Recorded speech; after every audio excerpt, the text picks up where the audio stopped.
No. Cool. Hello, everyone. Welcome to our day 4 review of today's cricket, the Rum Shot Diaries. Unfortunately, Michelle can't be here at the moment. He will join us in the next few minutes. But boy, a dramatic turn of events in the evening session in today's play. If you asked me 2 hours ago how I felt about the match, it wasn't looking good. England was steady. Ben Stokes and Zach Crawley were putting together a big total, and it looked like they had batted West Indies out of the game. However, Shannon Gabriel and Alzarri Joseph have had a say in the matter and swung the match completely 360 degrees. Nikhil, how happy are you with that final performance in the last hour? Yeah, very happy, Santoki. Hello to you and to all the guests. Simply because I think today, while I was watching, I have to give credit to Ben Stokes and Zach Crawley. I think they batted superbly well, and for the West Indies to put it back and have only a 170 run lead with England with only 2 wickets left. I think the West Indies now are in a very good position. That last session, 5 wickets for 116 runs, to me was probably one of the standout sessions of this tour, and it shows me that the West Indies have a good fight. That they're able to combat in tough situations, and I credit that to the leadership of Jason Holder. Yeah, it was a very attritional day for the first 2 sessions. So England weren't scoring that many runs, but also the pitch looked a bit lifeless. So it looked like it'd be hard to get batsmen out. So fair play to Jason Holder's ability to get the team to maintain that discipline, because they were bowling the right length. They were putting pressure on England and ensuring they didn't run away with the score. So that kind of pressure built up towards the evening session. So it was a good plan in the end from West Indies. And Jason Holder, you would say, looking at the day overall now that it's finished. Yeah, for sure. I definitely agree. I think the West Indies definitely are going to have a lot of work to do with the bat. It's going to be tough to bat on. It hasn't been too easy, to bat on Santoki, but the way they were able to pull it back, I have to give them a lot of credit for that. I mean, Zach Crawley and Ben Stokes, so that they would take the game away. And Alzarri Joseph, someone that hasn't been bowling very great throughout the first game, came back well for me, bowled extremely well, and I was really impressed. Definitely. Would you say? I mean, Chase got a few early wickets. It was looking like it was spinning more. Do you regret not having Rakeen Cornwall to call on? Not really, because I think the fast bowlers probably more suit the conditions, and obviously not. If you have Cornwall, you may not have someone the likes of Alzarri Joseph, which you could be, in trouble. And we saw the impact Alzarri had today. The only person I would want to get some wickets under his belt is someone like Kemar Roach, who I think has bowled superbly. I think 20 overs in this test, and in the second innings alone, and probably even more in the first. So yeah, I would really want him to just let me find out. Yeah, so 19 in the first, and he's bowled 22 in the second. Wow, which is a lot of overs, over 40 overs. So yeah, I would like him to get some reward, but I'm hoping the West Indies can finish them early tomorrow. Here's Karthikeya. Obviously, we had him yesterday. Hello from the other side. How are we doing after that intense session? Yeah, I was really impressed as we just spoke about Masha. Santoki. Yeah, definitely. I'm feeling a lot more confident for tomorrow. I think. So what's our lead now? It's about 170, is it? Their lead, is 170. But I'm just hoping. Yeah, go on. I was just saying, I hope we can get them for under 200. I wouldn't really want to be risking, as Michelle was saying on WhatsApp, over that. And before we come in, just Clive comment, Shannon Gabriel, the man of the day for the West Indies today, what he did in the final session, have to agree. As we just said, superb bowling. And to bowl that many overs coming off an injury in Santoki, I think it's crucial that he was able to actually bowl so well, because obviously it's never easy. Yeah, and I think in this scenario, when it was quite warm today, as I said, the pitch looked a bit lifeless. It's more of a mental aspect, trying to maintain that discipline. And it seemed like his pace and his intensity was increasing as the day went on. So in that final hour, we just saw him full throttle coming in at the batsman. The batsman looked scared. He was pouncing on them. And I think that's a credit to the man. So not only has he come back physically from the injury, but he's managed to maintain that intensity, which is what was needed when quite easily England could have run away with the match today and put together a big total for the loss of few wickets, because the pitch was suited to that happening. So fair play to Shannon Gabriel, and also Alzarri Joseph. I mentioned on the Caribbean Cricket Twitter feed how after each wicket he took, the 2 wickets, you could see he just went back to the line to bowl again. There was no celebration, because I guess that's part of his personality as well, but also the fact that he knows there's still a big job to do. There's no point celebrating now prematurely and looking like a clown if you lose the match. So he knows there's a job to do. I think the West Indies bowling attack tomorrow are going to come up pumped up, because they know, as you said, they can bowl England out for less than 30 more runs, so the chase is under 200, they stand an excellent chance of winning the first test here. I think we all know Jimmy Anderson is not a notorious batter. So what we need to do is make sure we just get Archer or Wood out, because one of them is capable of putting together a few runs. So we need to get them out early, and then I think we can get Jack Anderson out quickly. And ideally, you'd want to be chasing 185. I think would be excellent at this point.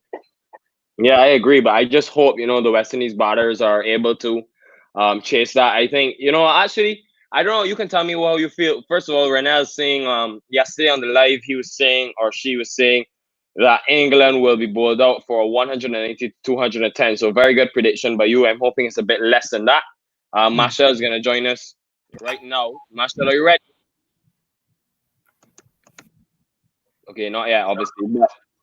Santos, one thing I was saying is that, the surface to me, I expected by this, and we saw some awkward bounce just now, but I expected it to be terrible at this point. So I'm hoping maybe it holds up a bit. I know it's going to be tough. And something that also Michael Atherton mentioned on commentary was that for Dominic Best, there's only one left-hander in the West Indies side to you got the Ram Mashal to get to bowl into the foot marks. So the right-handers may actually have a decent time batting the spin tomorrow. So I'm hoping things can go. What are your take on the surface? I think, the surface is definitely it's going to be a great surface for Dom Best tomorrow. Dom Best is going to be the man to watch. It's going to be tough for the batsmen, as we said. It was tough in the first innings for Brathwaite. This time's going to be even harder. I can see Mashal's got his rum there. He's still mixing it because, unfortunately... I'm doing the shot. What are you talking about? What's your back on off? The day's been so good, I'm backing it off. You pessimists, watch this. I don't want to do it, It's been sad. It's been sad from Nikhil, the pessimism. Me and Mashal, we were saying, come on, Nikhil. Have some faith today, and the West Indies are so sad, Nikhil. So bloody hell. And you know what? Sorry, Nikhil. I know you just mentioned Mike Atherton. Apparently, well, you saw it. Not apparently. He mentioned us on the Sky feed. I have seen on our Twitter account someone has sent a video, so we'll be sure to check that out when we finish. But also amazing that Mike Atherton has been listening to the podcast, which obviously yourself has featured in, and myself and Mashal have hosted. So that's also a bit of good news as well, on top of the cricketing performance. Yeah, and Santo, let me just ask a question to Mashal, because obviously it's you guys. I'm a late addition to the Curving Career podcast. Mashal, for all the hard work that you put in and you and Santo will put in, how satisfying is it? Just quickly, let's spend a bit of time on this. How satisfying is it to get a mention like that on such a massive world platform? I think it's amazing. To be honest, Santoki, because Nikhil watched it live. Have you even seen it, Santoki? No, because I haven't seen it. So I haven't seen it. So I've had the cricket on without the volume on, but somebody sent us the clip on Twitter, as I just said. So I'll watch it after this. And what I'll say is, I don't want to say right. No, I have seen that though. I have seen that one though, James. So basically, huge hard on. And the Caribbean Cricket Podcasts are the big trending items of the day in cricket. The thing about huge are hard on. But yeah, going back to Nikhil's question, I think for me and Mashal, obviously we started the pod last year, but it's only really in the last few months it's taken on. And for me personally, and I'm sure Mashal will feel the same, massively proud moment to be mentioned on Sky Cricket by someone like Mike Atherton, who's obviously a legend in the game. And it kind of shows that, one, there has been a need for a voice of West Indian cricket to come out of the region so people can hear about the great stories and the people involved in the cricket scene. And also, two, I guess it kind of shows that people are interested in what we have to say. And so it's a massive show of faith in our podcast. And Nikhil, as you said, you come late to the podcast, but you've obviously been a massive contribution as well. So thank you to Nikhil as well. And And I want to talk on Nikhil as well, because I can't even remember how I first even got to... I'd watched some videos that Nikhil had done. And I think part of having Nikhil, part of what we're doing as well is, if people who are watching this was never about me and Santoki. This isn't some ego project where it's like, is that really Josh De Silva? If that's Josh De Silva, how do we know that's actually you, Josh De Silva? Josh, if that's you, say the one thing that you want on this tour that you're waiting for in FedEx. Then I'll know if it's you or not. we had Chris Gale on yesterday, and we understand that the West Indies players can't show their can't show their profile pictures. So big you up, Josh De Silva. I know you can't really show a picture. It's all good. But anyways, what I was saying is, I don't want people to think that the Caribbean Cricket Podcast and the Substack. It's actually him. It's actually him. Oh, big up Josh De Silva. Are you sure? Big up my guy, Josh De Silva. Big up Josh De Silva. Eat all day, every day.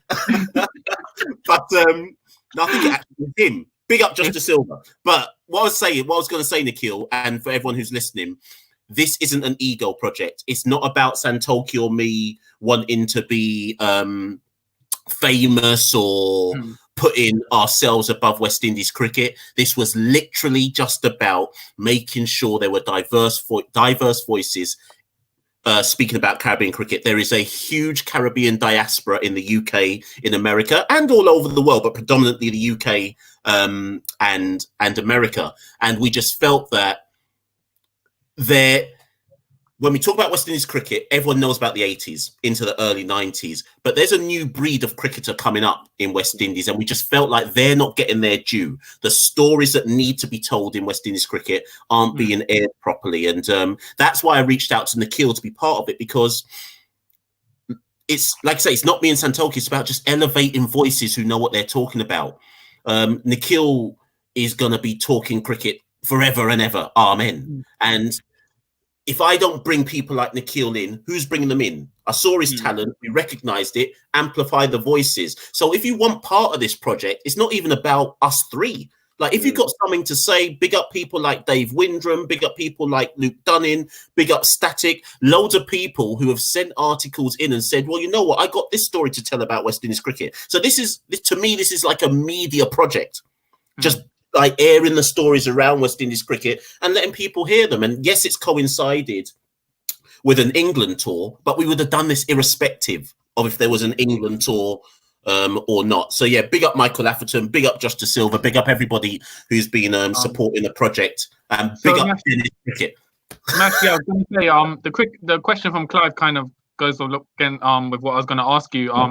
So obviously I said massively happy with how the session ended. The intensity shown by Gabriel and Joseph pulled us right back in the match. I would say we're favourites at the moment. If we can get the last 2 wickets out for the under 30 runs, we're favourites to win this chase tomorrow. So Mash, how did you felt the day went, and particularly at last session?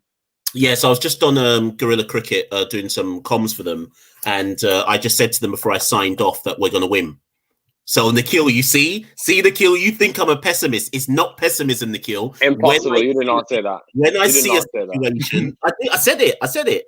And when I see a situation that West Indies can win in, I will actually say it. Right now, the lead is 170. Is it 170? 170. Right. If we can keep that lead under 200, we're winning. Any run over 200, it's 50-50. If it goes over 250, I think we'll lose.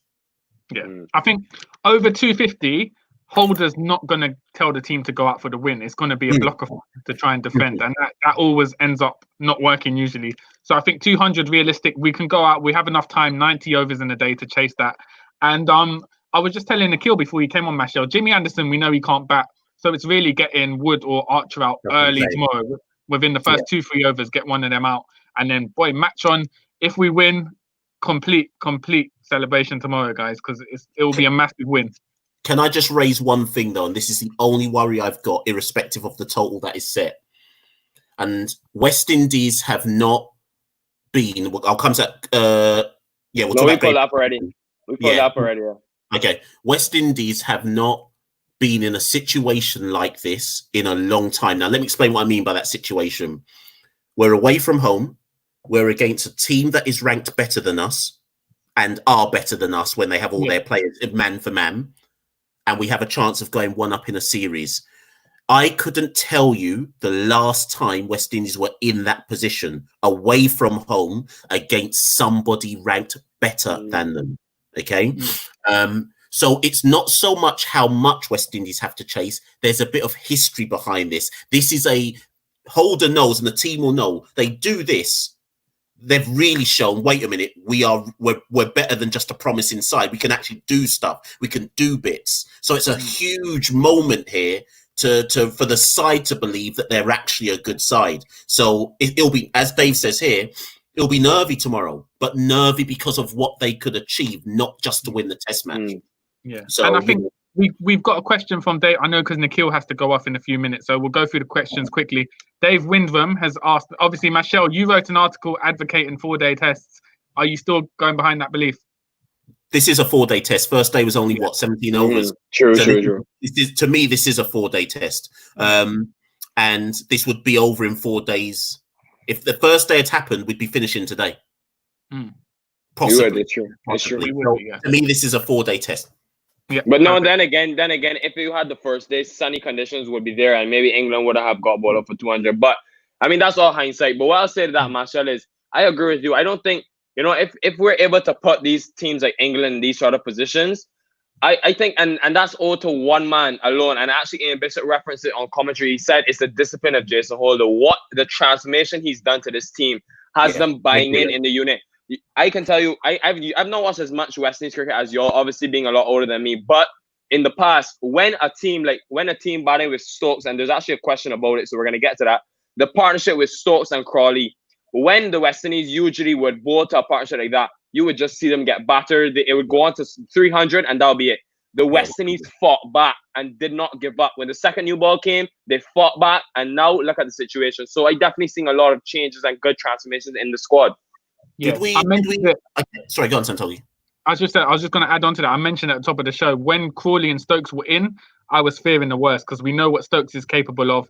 He looked comfortable as well. It looked like he wasn't giving anything away. He was playing his strokes nicely, but Holder managed to draw him out for the edge, get him out, and then after that, it was like dominoes for England's batting lineup. So fair play to Holder. He got the crucial wicket of the day. And as Nikhil said, this kind of shows not a new era of discipline, but an improved disciplinary aspect to the team, which has obviously been facilitated by Jason Holder. Did you two already talk about Alzari? Yeah, at the top. But I just said, I was really... I thought his spell was the key spell today. He came like... can I just quickly talk on Alzari for a sec? Sure. Because Alzari, sometimes when you have 4 fast bowlers, you can underutilize the last one. And you go like... We know Holder, Roach and Gabriel are in the top 20. Alzari... But this is actually perfect for Alzari. He has 3 senior bowlers ahead of him, and it allows him to just play his normal game, but bowl his normal game, I guess is what I should say. And got to link it back to Nikhil's point about discipline and Holder. Alzari, my one criticism of him in the past is sometimes he can be expensive. But today he came in and did his job. Keep it tight. Make sure they have to play at balls and just go repetitive over and over and over again. His spell was a crucial spell in the match. If you're not saying it's his spell, it's Gabriel coming later and cleaning people up later on. But Alzari set it up to be able to do that. So I want to just big up Alzari for his spell today. Yeah, I definitely agree. Just to this question here, how do you think Kemar Roach played in this match? As I said, me and Santoki touched on this at the front because I think he's bowled extremely well. Over 40 overs in a match. That's very tough on the body for a fast bowler. And he's been very unlucky. And I just saw Shamar Brooks actually having a talk with him because walking off. I'm sure he must be kind of upset that he hasn't been able to take a wicket. But if I know Kemar, he's definitely doing his role and he's going to be pretty pleased with the way he's bowling. What do you guys think? Yeah, listen, I think international cricket, there's no player who performs every single test, every single series. You're going to have moments where you're not performing. For me personally, Kemar Roach hasn't bowled badly. It's just nothing's come off for him. It's just been one of those tests for him so far. Luckily, the other bowlers have backed him up and kind of covered for it by taking the wickets. And so it's nothing to be disappointed in because he's proven time and time again he's been the most consistent West Indian bowler over the last few years. So I think he'll come back in this series, definitely. And I think this test is just something you have to say. It just didn't work out for him. One of those things, don't dwell on it too much and look ahead. Yeah, cheers, Salman. Yeah, so basically that 3 parts. Did we talk about the beef? Nah, because I thought, listen, I thought, listen, yeah, obviously this is a short. We're gonna do a slightly short episode. I didn't want that's an hour special. For those who don't know, Michelle's blood pressure's been up this morning. He's been back and forth. With it's one of your friends, isn't it? What's the name? Dennis. Dennis Cricket. Dennis Cricket. Yeah. So for those of you who are joining, we got into beef with Dennis Cricket. Yeah. Today. I told him. Yeah, I told him I wasn't that guy. I said, no, I'm not the guy to be trying to have this conversation with. But anyways, the point is, going back to Salman's question, as a result, I dropped a 3-part series I wrote about West Indies cricket in the last 6 years. I was about to say, I recommend going to read it, not because it's brilliant, but just if you want to understand the recent West Indies history, it just unpicks why things happen to players like Bravo and Gale and Sammy and Pollard. But it stops at 2018. And the reason why it stops there is because I just want to say that things have improved massively since Ricky Skerritt became president. And I'm no Ricky Skerritt fanboy, but what I am saying is the relationship between the players and the board right now is probably the best it's ever been in West Indies cricket. So that 3-part series I wrote is just about explaining why things were so terrible. Yes, see you later, Josh. See you later, Josh. Big up, respect. Enjoy your ackee and saltfish, Josh. And then yeah, no, sorry, just Nikhil, do you have to go now?